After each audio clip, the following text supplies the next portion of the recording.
पंच तन्मात्रा की अगली साधना है स्पर्श साधना। स्पर्श साधना से तितिक्षा की सिद्धि मिलती है। सर्दी, गर्मी, वर्षा, चोट, फोड़ा, दर्द आदि से जो शरीर को कष्ट होता है उनका कारण त्वचा में जल की तरह फैले हुए ज्ञान तंतु ही है। ये ज्ञान तंतु छोटे से आघात, कष्ट या अनुभव को मस्तिष्क तक पहुंचाते हैं। तदनुसार मस्तिष्क को पीड़ा का भान होने लगता है। कोकीन का इंजेक्शन लगाकर इन ज्ञान तंतुओं को शिथिल कर दिया जाए तो ऑपरेशन करने में भी उस स्थान पर पीड़ा नहीं होती। कोकीन इंजेक्शन तो शरीर के पीछे से हानि भी पहुंचाता है, पर स्पर्श साधना द्वारा प्राप्त हुई ज्ञान तंतु नियंत्रण शक्ति किसी प्रकार की हानि पहुंचाना तो दूर, उल्टी नाड़ी संस्थान के अनेक विकारों को दूर करने में सफल होती है। साथ ही शारीरिक पीड़ाओं का भान भी नहीं होने देती। भीष्म पितामह उत्तरायण सूर्य आने की प्रतीक्षा में कई महीने बाणों की छेद पर पड़े रहे थे। तिल तिल शरीर में बाण लगे थे, फिर भी कष्ट से चिल्लाना तो दूर, वे उपस्थित लोगों को बड़े ही गूढ़ विषयों का उपदेश देते रहे। ऐसा करना उनके लिए तभी संभव हो सका जब उन्हें तितिक्षा की सिद्धि थी, अन्यथा हजारों बाणों से छिदा होने तो दूर, एक सुई या कांटा लग जाने पर लोग होश-आवास भूल जाते हैं। स्पर्श साधना से चित्त की वृत्तियां एकाग्र होती है। मन को वश में करने से जो लाभ मिलते हैं उनके अतिरिक्त तितिक्षा की सिद्धि भी साथ में हो जाती है, जिससे कर्मयोग एवं प्रकृति प्रवाह से शरीर को होने वाले कष्टों को भोगने से साधक बच जाता है। मन को आज्ञानुवर्ती, नियंत्रित एवं अनुशासित बनाना जीवन को सफल बनाने की अत्यंत महत्वपूर्ण समस्या है। अपना दृष्टिकोण चाहे आध्यात्मिक हो चाहे भौतिक, चाहे अपनी प्रवृत्तियां परमार्थ की ओर हो या स्वार्थ की ओर, मन का नियंत्रण हर स्थिति में आवश्यक है। उस श्रृंखला, चंचल या अव्यवस्थित मन से न लोक न परलोक कुछ भी नहीं मिल सकता। मनोनिग्रह प्रत्येक व्यक्ति के लिए आवश्यक है। मानसिक अव्यवस्था दूर करके मनोबल प्राप्त करने के लिए इस प्रकार जो साधनाएं बताई गई है वे बड़ी उपयोगी, सरल एवं सर्वसुलभ है। ध्यान, त्राटक, जप एवं तन्मात्रा साधना से मन की चंचलता दूर होती है, साथ ही चमत्कारी सिद्धियां भी मिलती है। इस प्रकार पाश्चात्य योगियों की मैस्मरिज्म के तरीके से की गई मन साधनाओं की अपेक्षा भारतीय विधि की योग पद्धति से की गई साधना द्विगुणित लाभदायक होती है। वश में किया हुआ मन सबसे बड़ा मित्र है। वह सांसारिक और आत्मिक दोनों ही प्रकार के अनेक ऐसे अद्भुत उपहार निरंतर प्रदान करता रहता है, जिन्हें पाकर मानव जीवन धन्य हो जाता है। सुरलोक में ऐसा कल्प वृक्ष बताया जाता है जिसके नीचे बैठकर मनचाही कामनाएं पूरी हो जाती है। मृत्युलोक में वश में किया हुआ मन ही कल्प वृक्ष है। यह परम सौभाग्य जिसे प्राप्त हो गया उसे अनंत ऐश्वर्य का आधिपत्य ही प्राप्त हो गया समझिए। अनियंत्रित मन अनेक विपत्तियों की जड़ है। अग्नि जहाँ रखी जाएगी उसी स्थान को जलाएगी।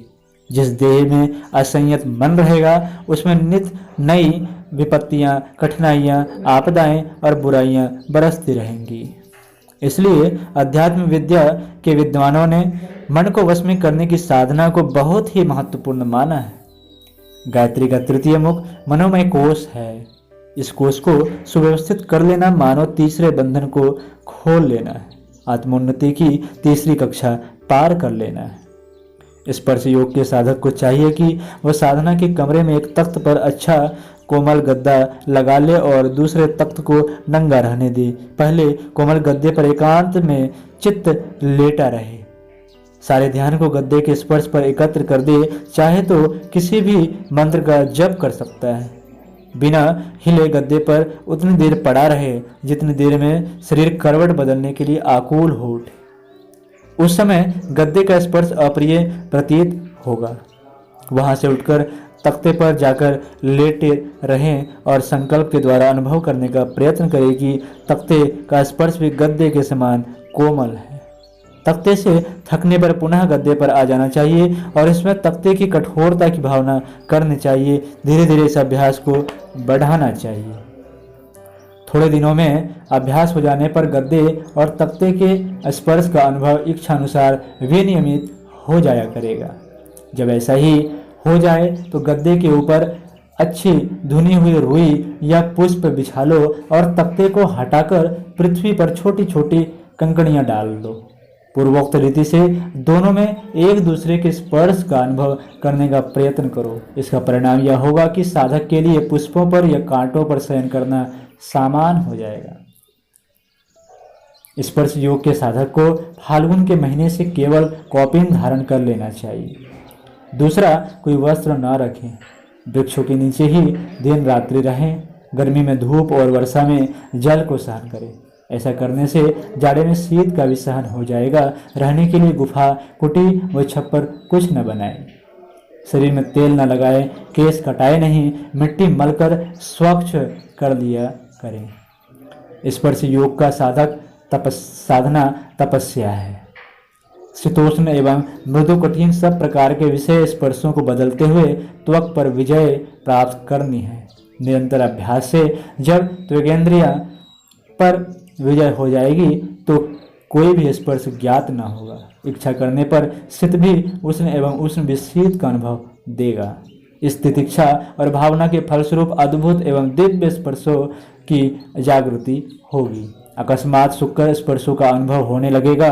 साधक को प्रलुब्ध होकर उन्हीं में स्थित रहने का प्रयत्न नहीं करना चाहिए। निरपेक्ष रहकर अपनी तितिक्षा को प्रबल करते जाना चाहिए।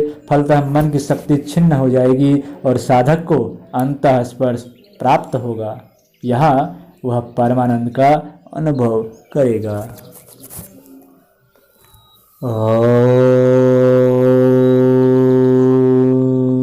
शांति शांति शांति।